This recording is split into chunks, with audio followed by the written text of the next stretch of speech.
I believe we are born to be happy. Je pense personnellement qu'on est né pour être heureux. Ce congrès est issu d'une rencontre entre Senta et moi. Nous avons eu envie de vous proposer des méthodes pour soigner et guérir les autismes qui marchent.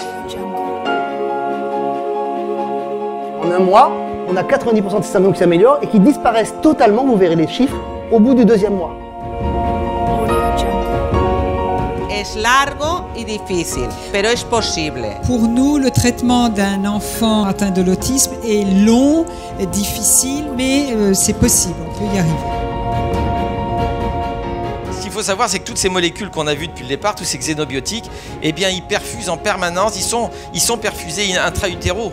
C'est-à-dire que nos petits bouts de chou, quand ils sont dans le ventre de la maman, eh bien, ils sont gentiment perfusés de façon permanente pendant les 9 mois par du sang anormal.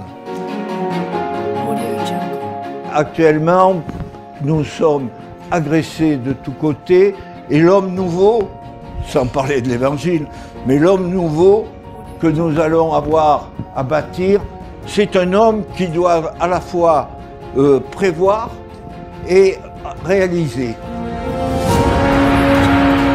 Très peu de gens sont prêts à ça. Il faut beaucoup d'études, beaucoup de réflexions, beaucoup de témoignages. Permite tener control de la situation. Il faut briser le mur médiatique, c'est-à-dire que les grands journaux, les médias, la télévision, personne ne veut parler de ces solutions qui existent maintenant. Ce qui fait plaisir, c'est de croiser des parents qu'on n'a pas vus depuis très longtemps et qui vous disent que leur fils va bien. Voilà. J'ai essayé de soigner par homéopathie les autistes. Il y a des remèdes. L'homéopathie peut agir sur les stress. On a vu que souvent on vous dit, ça commence comme ça, arrêtez les stress. Mais pour arrêter les stress, justement, vous avez des remèdes homéopathiques très intéressants.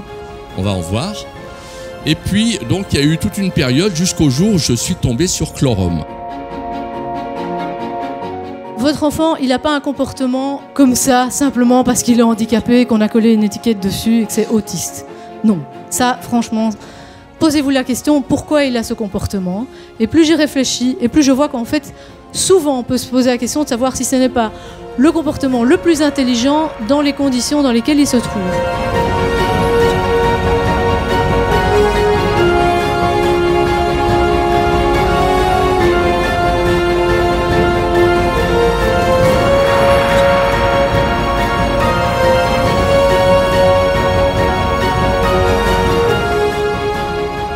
Il est temps vraiment d'aborder le fond de ce qu'est la problématique de l'autisme comme étant une maladie toxique, une maladie d'intoxication de nos enfants par le système de civilisation toxique dans lequel nous sommes.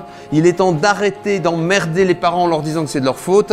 Et il est temps de leur donner la possibilité de dire « Ok, on le repère le plus vite possible et on le détoxique le plus vite possible ».